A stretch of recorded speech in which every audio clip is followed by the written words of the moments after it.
Hey, welcome in my math party people. Anderson here, your math coach. And in this video, we're gonna start off this series for solving equations. And I'm gonna show you first in this video how to solve one-step equations, and then we'll progressively keep going forward from there. So remember, if you're in the course, you're gonna see that there's a worksheet for this exact topic and then a speed drill. That way you can practice your speed and confidence. That way when it comes to test time, you know exactly what you're doing. So let's start off with this intro here and then we'll move on from there. So starting off, the first problem that we see here is x plus negative 3 equals 12. Now, here's the thing, my party people. When it comes to solving equations, the main thing you need to know is that you are working backwards from the order of operations. So, as long as you know the order of operations, then yeah, it's assumed that you can work backwards. So, we're looking at this first one here, and you might be thinking, well, I don't like how that looks. There's a negative there, what's going on here, right? So in previous videos and previous lessons, I have gone over what adding a negative really means. And so as a reminder, remember that adding a negative, it's really the same thing as subtracting. This is the same thing as saying x minus 3 equals 12. So I included this as the first problem because this is the first thing we need to get over. You know, adding negatives, double negatives, you gotta know how to handle them. So here we are, this is the same thing as saying x minus 3 equals 12. And remember this, again, solving equations is the art of working backwards. So what I'm going to do here is I'm going to notice that I want to get this x by itself. So the way that I'm going to get x by itself is by getting rid of that minus 3. So how do I get rid of minus 3? Well, what I'm going to do is I'm going to add 3 and make sure you do it to both sides.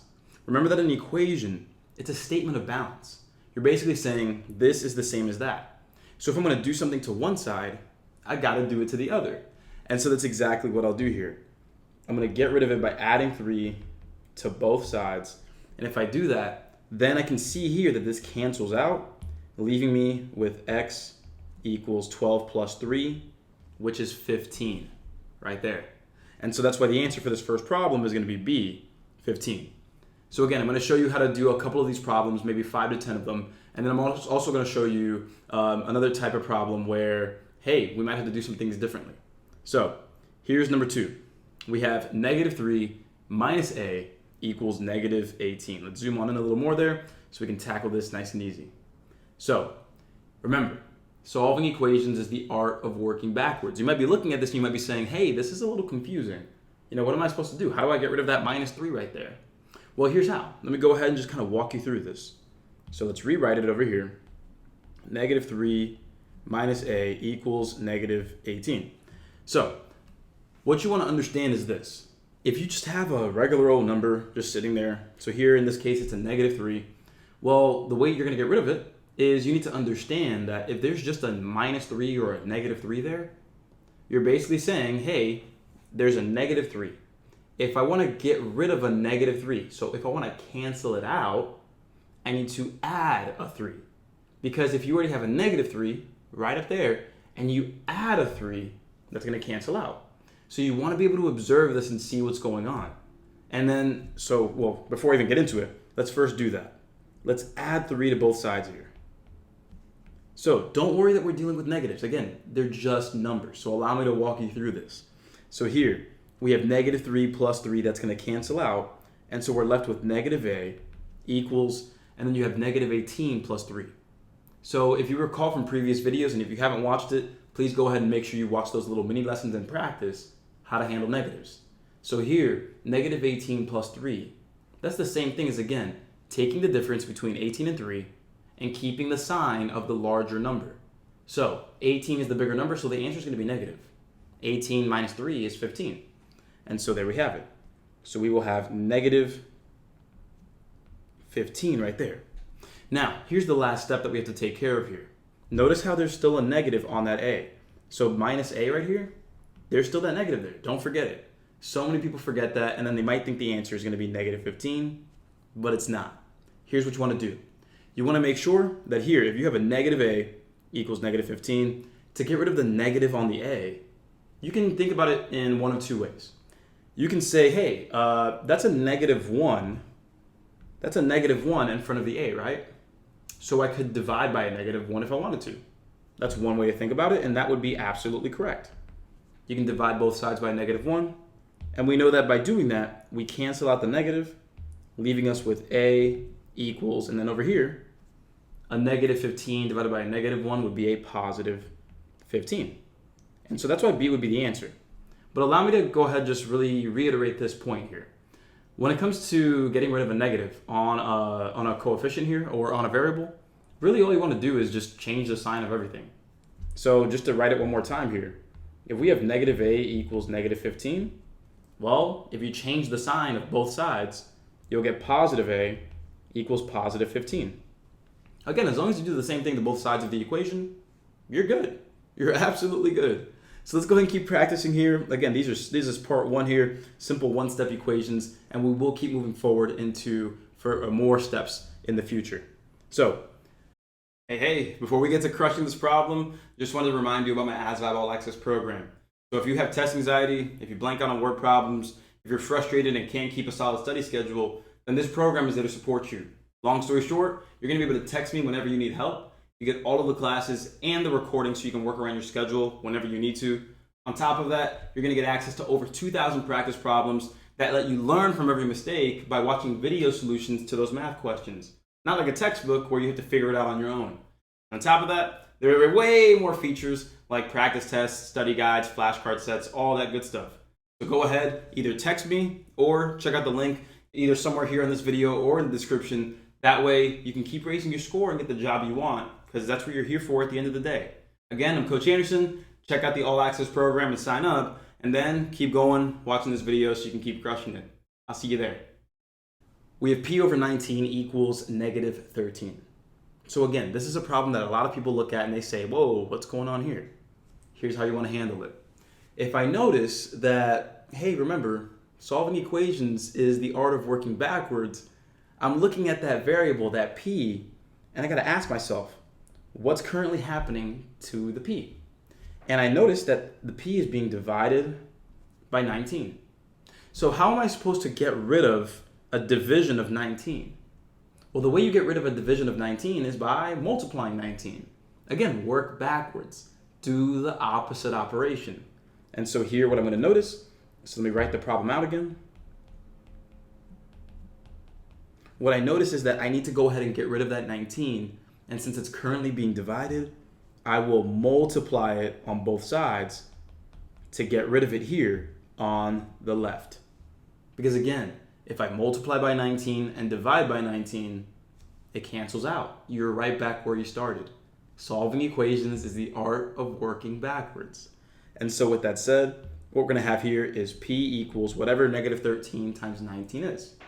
So here you have a negative times a positive, so the answer is going to be negative. And then you just want to go ahead and perform pretty quickly 13 times 19. So you can go ahead and do it the regular way here. You can go ahead and multiply them like this if you want to. And then you can go ahead and solve. Sure, I'll do it with you right now. 3 times 9, that's going to be 27. 1 times 9 is 9. Plus that 2 is 11. Then you bring down a 0 here, and then you keep going. 3 times 1 is 3. 1 times 1 is 1. Add these together, and you get 7, 4, 2. 247. And remember, it was supposed to be negative. There you have it right there. And there's your answer. So again, solving equations. All we're doing is working backwards. Are we going to be dealing with negatives at some points?